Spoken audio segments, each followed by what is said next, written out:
a lot of Bitcoiners get very frustrated when they find out that it's actually quite difficult to get those friends and family to listen to them and to do something with Bitcoin or to even start reading or learning about it.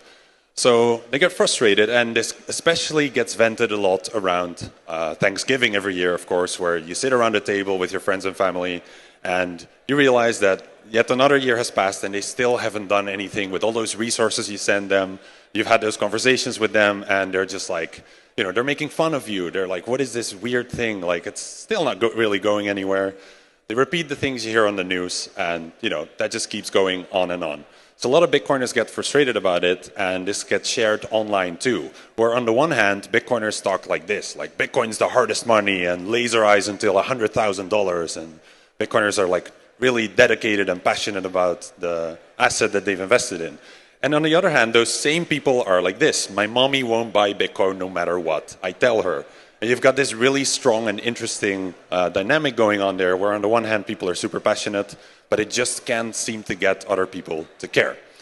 So why does this happen? Well, typically people try to orange pill others about Bitcoin. They try to kind of like open their eyes about this whole world that's out there once you start learning about money and about Bitcoin, and we kind of like force it onto them. And a lot of people take this approach, and it's like a metaphor from the Matrix for those who aren't familiar for some reason, and to kind of like go down the rabbit hole and start learning about Bitcoin. And what do Bitcoiners do then? We talk about Bitcoin as early as possible. We're not really listening to the person, we're just waiting to speak. We want to tell our story and get them into the Bitcoin rabbit hole.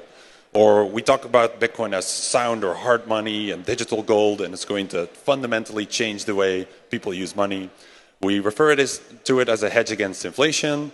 We talk about how banks and governments can't be trusted with money printing, how that's such a big problem. And we refer to the history of money, to the removal of the gold standard, what the fuck happened in 1971.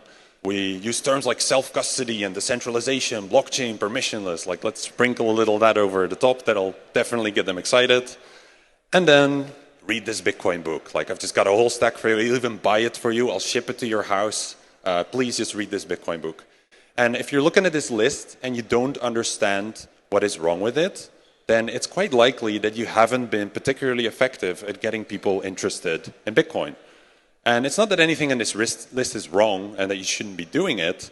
It's that it's too much information at once and you're kind of like overloading the person and just giving them too much in one go.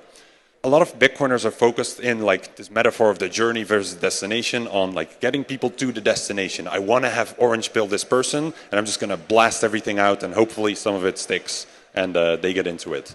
So like looking away from that destination, let's look a little bit at the journey. What is the journey for the average Bitcoiner? And the audience can tell me here if I'm wrong or not.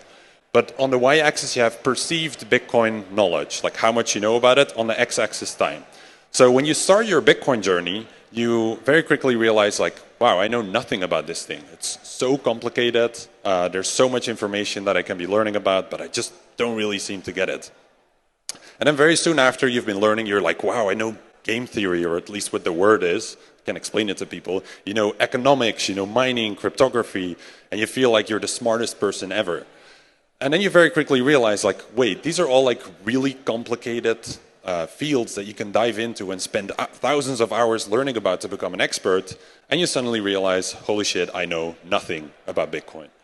And the tricky part there is that you're kind of faced with a choice. Like, I could become an expert about those things, but most Bitcoiners realize, well, you don't need to be an expert at mining to hold like a couple $1,000s or some Bitcoin and benefit from the price increases that that gets.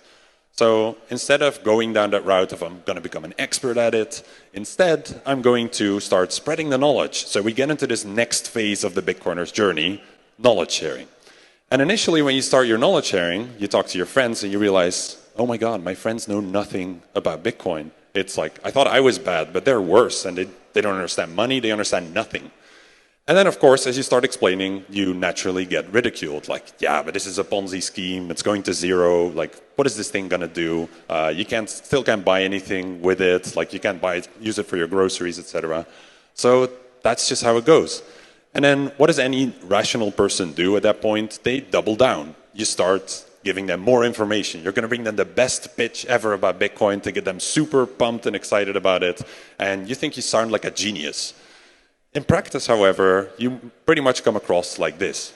Bro, please buy some Bitcoin, bro. I promise you life is going to get better. Just protect yourself from inflation. And please just read this Bitcoin book, bro. That's how they look at you. And the response you'll typically get to this is something along the lines of, man, that's crazy. Catch the game last night? It's pretty frustrating if you just like gave it your all and they really just don't seem to get it. Now, you basically feel ignored. And what does any rational person do when they're getting ignored about something they're really passionate about? You triple down, of course, like any rational person would. But once you triple down, you very quickly realize the unfortunate truth that actually you kind of need new friends. And here we are, Bitcoiners. We all go to meetups and events like this and conferences to hang out with other Bitcoiners because we kind of need new friends who also get it. And the problem is, like, once you go through this journey and you get frustrated with people just not getting it, a lot of Bitcoiners give up on education. We just stop trying because we're like, these people, they just don't seem to get it. And then we get into a situation like this where a lot of Bitcoiners, instead of reflecting on themselves and being like, oh, maybe my Bitcoin explanation was bad and that's the problem, they're just like, nah, we're still early. That's the problem, right? Like, they just don't seem to get it. And all they need is just a bit of time, and Bitcoin price will go way up, and all of them will regret their lives and their decisions, and they'll come back to me, and then they'll just buy it in higher and start learning about everything. But in practice, that's not really how I think it's going to go. A lot of people wish for it to be that simple, but it doesn't really work that way. A lot of people just aren't going to get into Bitcoin. They're going to be incredibly salty, and they'll vote for politicians who will happily redistribute your Bitcoin. And that might be a world we end up in. So we shouldn't give up on Bitcoin education. So instead of focusing on the destination we're trying to get to, or thinking about like what journey are we on here, like can I get this person on their down the rabbit hole on their Bitcoin learning journey, you should actually think about the company, as like cheesy as this might be, like the company on that journey, like which people are you actually talking to and what do they think about Bitcoin? What's their perspective on it? And what's the delivery of your message to them? That's so incredibly important when you're educating people about Bitcoin. This is not a unique problem to Bitcoin. If you look at TED Talks, which everyone's familiar with, the second biggest TED Talk of all time is by a guy called Julian Treasure, which is about how to speak so that people want to listen. And speaking is an art. Education is an art. And a lot of people never really learned how to get very good at it. So naturally, if you're trying to convey a technologically complex thing, such as Bitcoin, to a lot of people, but you're not necessarily the greatest educator, then you're kind of going to fumble and like give a watered down version of what some influencer said about Bitcoin. She thought it sounded really amazing. And then when you try it out yourself, it just doesn't really land. And people look at you like, what are you on about? Right? So this is a very universal problem. Everyone wants to learn how to speak in ways so that others want to listen. That's what I want to share some tips with you about. Now, it needs to start with this. You need to acknowledge that if you aren't necessarily the best educator, that you might not have the skill set and insights today to teach anyone about Bitcoin. And if you can acknowledge that, then you can start improving how you do it. But if you always just say, yeah, but the other person's the problem, like my explanations are good, they just don't seem to get it. And if they don't come to me, then I'm not going to bother anymore. So let's start getting better at Bitcoin education. And I've got 3 tips for you today to dive into that. Just practical stuff. The first is to have better conversations. It's incredibly important to think about this as a conversation in which you want the person to feel good about what you have to say.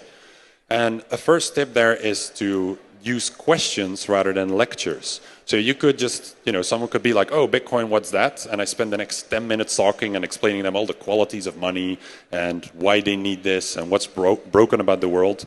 Or I could ask them just stupid, simple questions like, what could be better about the dollar? Or something like how are you saving money today? And is that working out for you? Or do you have any tips for me?